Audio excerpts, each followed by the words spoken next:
Now, if anyone has any questions for me, I'd be glad to answer them. Yes, sir. I see a lot of negative ads on you.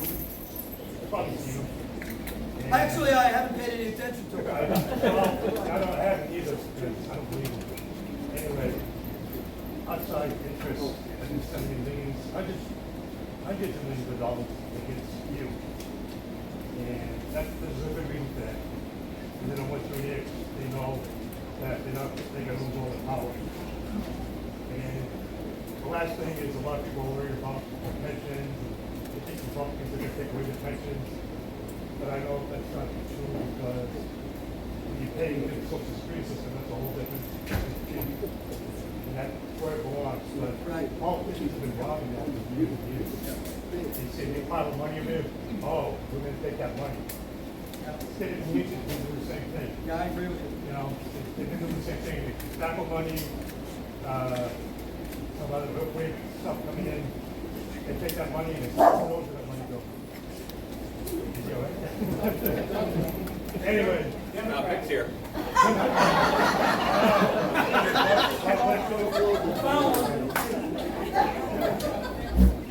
Thank you for that. Yes, it's another thing. We have retirees that are getting second jobs because they can't afford to live. I've met them all over this state. It's a terrible thing. We have people that depend on their pension, depend on their Social Security. Listen, Social Security is not entitlement. You paid into it. It's your money. It's not the government's money. And he's right. They've been stealing from it. So we need to put it back. We need to guarantee you that if you put money in it, you're going to get your money back. And we have a younger generation that's looking for a different system, and we need to figure that out. And I know we can, right? So I got to tell you, don't worry. I'm on your side. I get a pension. I'm a retired military guy. I don't want them messing with our pensions, right? And I'm very concerned about our state pension, given that there's a $6 billion deficit in them. And they need to start doing something about that, right? So, people work hard. They save their money. They have retirement funds. Well, I don't know about yours, but mine has been going down significantly since Biden and Hassan got in charge, right? We got to stop that. And we do it by reversing the economy. We do that by reversing all of the energy policies that Biden has put in place. It's a simple thing. People ask me all the time, what are you going to do? I'm just going to go down there, work on this inflation by reversing all the stuff that they've done. I mean, it is so easy to see that that has caused the problem, right? And they pat themselves on the back when gas goes down 50 cents. Give me a break. Right? Give me a break. Sir, you had your hand up over here? Yes. Will you support term limits for the Senate and the House of Representatives? Yes, I will.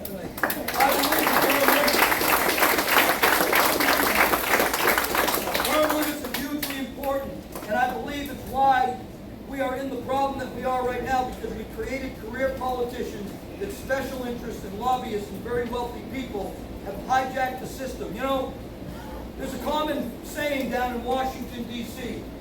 If after 2 years in Congress you're not a millionaire, you're doing something wrong. Okay? That's a common saying. That's terrible.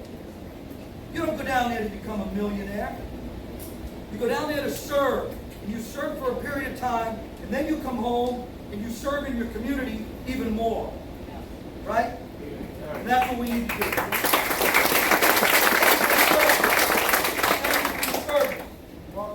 Your out-of-state PAC money was not always allowed for candidates during the election. Recently, I understand about $4.1 billion came in from out-of-state to support candidates endorse. If you agree with me that this practice ought to be stopped, then how would you suggest we go about stopping it? Well, I do believe that there is reform that needs to be done, and how much money can be raised and how much money can be spent and why. And you know what? With the help of Granite Staters, I have proven that you don't need a lot of money to run a successful campaign. I am 22 points.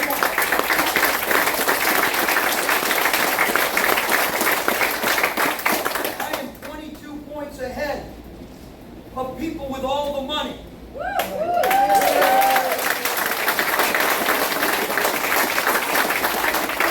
Points ahead of all the people with all the power behind them.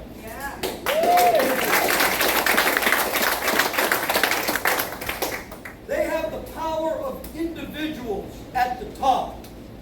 I have the power of Granite Staters coming together from the bottom up.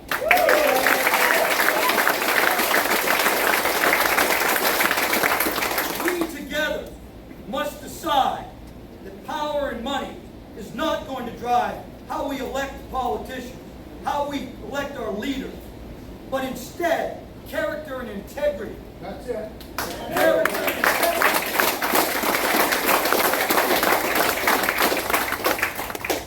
is the way we need to choose people. That's it. Yes, sir. We're not worried about you, because we just only put $4 billion in an act around 2 weeks. We're not worried about you. I know, they're not worried. That's right. Yeah, it is unbelievable, and everybody sees it for what it is, right? And it's outside influences, right? I have asked no outside entity, no outside individual for anything.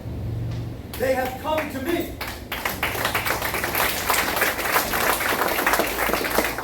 And as long as they're not connected to big pharma, big education, big medical, big tech, all this other stuff, I welcome them. Because I will not go down to Washington, D.C. and occupy your Senate office, and have them waiting for me. I want Elliot Finn waiting for me.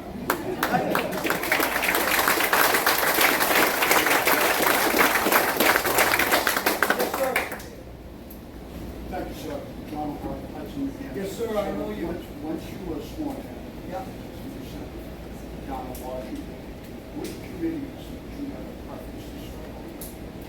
Well, I want to serve on the Oversight Committee because I feel, as a general, I can really have a lot of impact on that committee, because that's what I did. As an officer, when you start at the battalion level and go up, you're oversight. You're overseeing things. You're making sure everything runs the way it's supposed to, right? And you're enforcing, really three things, right? You're making sure that everything is legal, everything is moral, and that there is nothing going on that's negligently unsafe, right? Those are the three things in the military that you do. I have that experience. I also have a tremendous amount of experience that I believe will cause some people in the Pentagon right now to have to go to the latrine, where they can. And that's the Senate Armed Services Committee.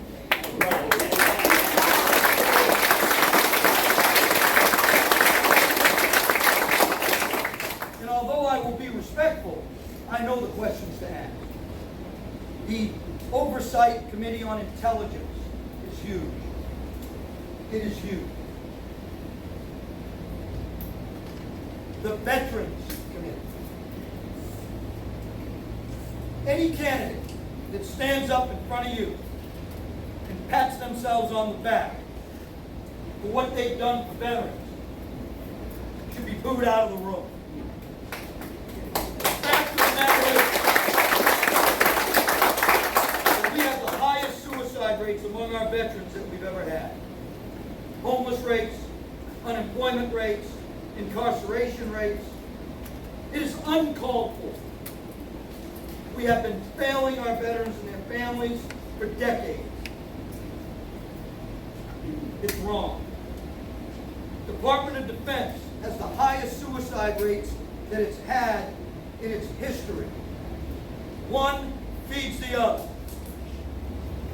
Service members that have issues that don't get addressed mentally, physically, or spiritually, because that's the triangle, will carry over in a system that is less friendly, the veteran system, and it will get worse.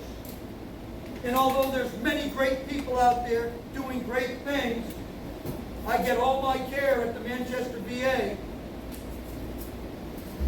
and I go there, and I get my care, and I wait for my appointment like everybody else. And sometimes it gets canceled, and I don't know, and I show up, only to be told it was canceled. Our waiting lines for getting our ratings is way too long. Appeals is way too long. The system is broke from the top, and it's got to be fixed. No one's tackling that. So don't let anybody, yes sir, don't let anybody stand in front of you and pat themselves on the back. We have to take accountability and responsibility for what we're not doing. And that's why I want to sit on the Veterans Committee. Just one follow-up, please. Yes, sir. Will the oversight committee allow you to lead the charge, stop any trace brokers and it's being forced upon? Yes. The Oversight Committee is an oversight committee that has broad authorities across all the committees and everything that's going on in this nation. Is it destroying? They're destroying it. They're destroying it. You know, we want to talk about the military institution. Listen, coming out of Vietnam, we were hurting. Nobody respected us. Let's talk about that.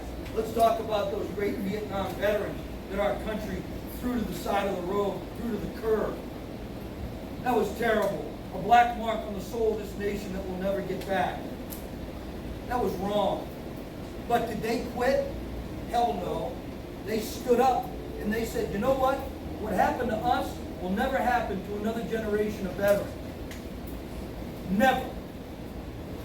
And I am glad to say, and I am glad to report, that my generation of combat veterans came home every single time, and we were received with honor and respect.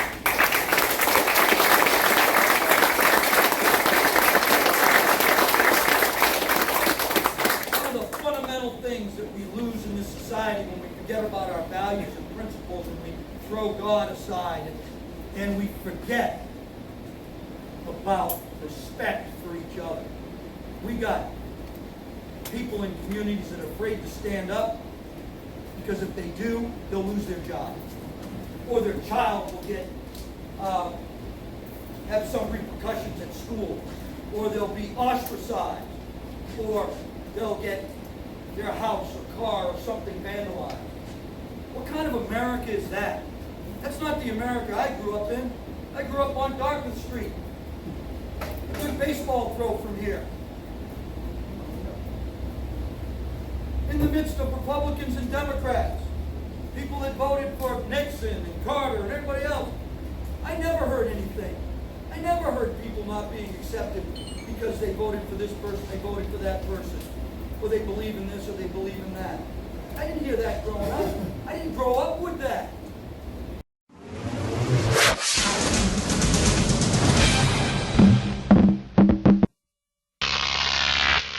Croc TV.